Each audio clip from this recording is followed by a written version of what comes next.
ბუნებრივია კალაძეს არ აქვს შანსი რომ პირველივე ტურში, პირველ ტურში გავიდეს არჩევნებზე და კვლავ მესამე ვადით მიიტაცოს ძალაუფლება.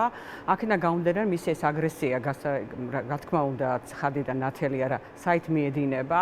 კალაძე გახლავთ ის ადამიანი, რომელიც ღიად უპირისპირდება ჩვენ დასავლელ პარტნიორებს, ჩვენს ევროპულ არჩევანს. ფაქტობრივად ის არის გენერალური მდივანი და ფაქტობრივად ის არის ადამიანი, რომელიც ხელს უწყობს ქართული ოცნების მხრიდან ევროპის კარის ჩარაზვას ძალიან მყარად და ძალაუფლების იმდაგორად გამტკიცებას, რომ ქართველებს ქართულ ერს შანსი არ კონდეს დაუბრუნდეს ისევ იმ პროდავცაულ რელსებზე. შესაბამისად, ბუნებრივია, რომ ამიტომ არის მისი აგრესია განპირობებული იმის მაგივრად, რომ კალაძე საუბრობდეს ავარიული კორპუსების სწორ პოლიტიკაზე, ეგრეთ წოდებულ ჩანასწორების პოლიტიკა რო ვერ ამართლებს და გუშინ მაგალითად ვარკეთილში 324 კორპუსში შუა სადარბაზო გრევა დაიწყო, ხალხი გამოასახლეს და შეასახლეს სასტუმროებში, სადაც რა თქმა უნდა არ არის საოჯახო გამოასახლეს არა, გადაიყვანეს დროებით ღამის გასათევად, არ არის სათანადო საოჯახო პირობები, დანარჩენი ხალხი ეზოში იყო გამოსული და ფიქრობდნენ, რომ სად გაეთიათ ღამე, ხო შეძლებელია რომ ღმერთმა უკრას რომ კორპუსმა მთლიანად დაიწყოს ჩამოშლა. ეს ყველაფერი მიუთითებს, რომ კალაძე არ არის მზად ამ დედაქალაქში, ამ ქვეყანაში ხელი შეუწყოს უსაფრთხოების გამტკიცებას, რომელიც ლელოს პრიორიტეტი გახლავთ. უსაფრთხოება და დაცულობა ჩვენ მოქალაქეებს არ აქვთ. ლელო ზუსტად თავაზობთ აი ამ პრობლემის იმდაგვარად მოგვარებას, რომ ადამიანებს საშუალება მიეცათ ღირსეული სათანადო საცხოვრებელი პირობები კონდეთ იმაზე ადრე, ვიდრე მას ჭერი თავზე დაექცევა.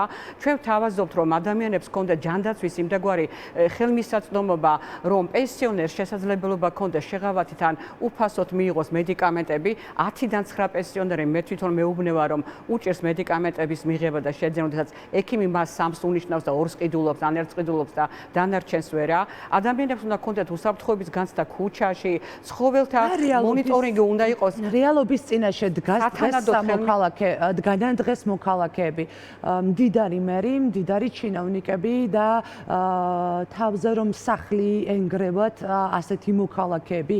აი ესეთი უბსკურული გაჩნდა ეს ხომ მიუთითებს ზუსტად ტოტალიტარულ რეჟიმის არსებობაზე ჩვენს ქვეყანაში, როდესაც არის ერთი მდიდარი კლანი, რომელსაც მიტაცებული აქვს ძალაუფლება და აბსოლუტურად მილიონამდე ღარიბი მოსახლეობა. ჩვენთან სოციალურად დაუცველი ადამიანები, რომლებიც სხვადასხვა სფეროში მუშაობენ, მაგრამ აქვთ ძალიან დაბალი ხელფასი. ეს არის მოწყვლადი კატეგორია, რომელზეც დგას ხელისუფლება, ასევე ნარკომოვაჭრეებით, ასე იგი, ამ პრობლემის გამო გამოწვეული ადამიანები, რომლებსაც ასევე ჭირდებათ მათ ჯანმრთელობას, ხელშეწყობა და აი ეს ნარკოდამოკიდებული ადამიანები სამწუხაროდ ისევ სამიზნე არიან მათი ხმებისათვის და მათზე დგას ზუსტად ასევე რაღაცა ქუჩური და რაღაცა ბნელი დამოკიდებულებები და ურთიერთობები. აი ცხადია, რომ ამ ტიპის მართლობა არ არის აი დემოკრატიისგან იმდენად დაშორდა, რომ ადამიანებმა უნდა გაიგონ ერთი რამ, რომ თუ ჩვენ არ შევეცდებით, რომ ხელისუფლება შევცვალოთ და ადგილობრივ არჩევნებში არ მივიღეთ მონაწილეობას, ჩვენ ხელს შევუწყობთ ქართული ოცნების ჩაბეტონებას ადგილებზე, თვითმმართველობის არჩევნები, ხო ის არჩევნები, როდესაც მოქალაქეები მიდიან, ისინი თავისუფალი არიან და დელეგირებას უკეთებენ კონკრეტულ ადამიანებს, რათა მათ სწორად დაალოგონ პრიორიტეტები და უნდა გათვალოს მოქალაქეებმა, რომ აუცილებელია ამ არჩევნებში მისვლა, პრიორიტეტების სწორად დაალაგება და ჩვენ უსმეთ ადამიანებს, უსმეთ მოქალაქეებს და სწორედ ეს პრიორიტეტები გვაქვს სწორად დაალაგებული, როგორც არის საბინაო თემატიკა, უსაფრთხოება, ჯანდაცვის ხელმისაწვდომობა, ასევე დასაქმება, მსხვილი მეგაპროექტების განხორციელება, რატომ მიდის ემიგრაციაში ამდენი ადამიანი, რატომ დატოვა 5000-მა ბავშვმა სკოლა და გადავიდა მისი მშობელი წელს საცხოვრებლად საზღვარგარეთ. ყოველ წელს ხდება მსგავსი რამ. ანუ რა ხდება, ჩვენ ყველა ველზე თუ არ ვიბრძოლეთ და ჩვენ თუ არ შევუშალეთ ხელი, რომ კალაძეს როგორც ერთ-ერთ მთავარ საყრდენს ქართულ ოცნებისას არ შეუშალეთ ხელი, რომ გახდეს მესამე მიწაცებული ვადით ხეისა მერი და ქალაქი ჩააგდოს იმ მდგომარეობაში, კიდევ უარეს მდგომარეობაში, როგორც ახლა, მაშინ რა გამოდის, მაშინ ჩვენ ესე იგი წერი რო შემოგესევა ქალაქში და რო ეს იარაღის გარეშე, ბრძოლის გარეშე უთმობ. მე ამას ხას რატო უსვავ რა? ადამიანები ის ბოიკოტის თემა უნდა გადავლახოთ, ეს არ არის სწორი, ეს არ ჭირდება ჩვენს ქვეყანას, ჩვენს საზოგადოებას. გამარჯვებას, აუცილებელია ბრძოლა არჩევნების გზით. ჩვენ კალენდარმა მაპატიეთ ჩვენ ამომრჩეველთა იმ ნაწილის ბოიკოტს, რომლებიც თulis რომ არჩევნებზე არ უნდა მივიდნენ, ხო? თუმცა აი არჩევნები რომელმაც თქვათ და გადალახა ეს ბოიკოტის თემა და გიჯერათ მივიდა არჩევნებზე. მუდმივად ყველა არჩევნებზე პირველ რიგში ისმის ხოლმე საკითხი როგორ მოხერხდება ამ ადამიანების ხმების დაცვა.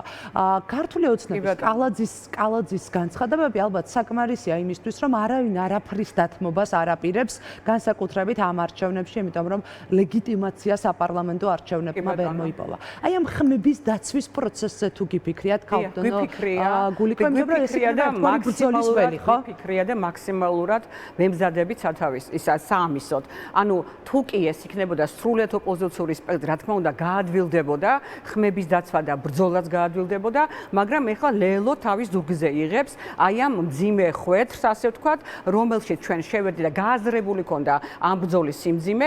ბუნებრივია ფიქრობთ 4 ოქტომბრის არჩევნებზე, ბუნებრივია ფიქრობთ იმ შესაძლო გაყალბების ვარიანტებზეც და ვცდილობთ რომ რა თქმა უნდა პრევენციული ღონისძიებები განვახორციელოთ. ამაზე ითქმება არაერთხელ, მაქსიმალურად ვცდილობთ მოვაბილიზოთ ჩვენი მომხრეები ამ არჩევნებისათვის, რათა მინიმალურად იქნოს დაყვანილი მათი ესე ვთქვათ შესაძლებლობა, რომ ეს ხმები, ეს ადამიანების არ მისვლა, ან მისვლა გამოიყენოს სათავისო და კიდე უმაზე მეტი ხმები მიიწერონ, ვიდრე მათ ეკუთვნით. დაცვის პროცესი, ბრძოლის ნაწილი, ხმების დაცვის პროცესის ერთ-ერთი მიმართულება არის თუ არა ლელოს გადაწყვეტილება დილით არჩევნებზე საღამოს აქციაზე.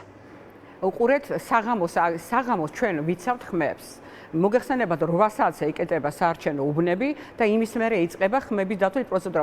დღის განმავლობაში ჩვენ ვაკვირდებით კამერების საშუალებით, წარმომადგენლების საშუალებით, მობილური ჯგუფების საშუალებით, ყველაფერს ვაკვირდებით და ბუნებრივია ჩვენ ბოლომდე, სანამ ოქმები არ დაიწერება, რეალურად არ დავწმუნდებით რომ ყველაფერი წესრიგშია, ეს ჩვენი სტრუქტურულად ჩასმული ადამიანები. მაგრამ ადამიანები არიან, რომლებიც მივლენ არჩევნებზე და ასევე გავლენ საპროტესტო აქციაზე. ბუნებრივია ამის მოლოდინი გვაქვს და ასეც უნდა იყოს ეს არის აბსოლუტურად მისაღები ჩვენთვის. მადლობა, გულიკო ზუმბაძე, მაჟორიტარობის კანდიდატი დედაქალაქში და გიორგი ბაჩი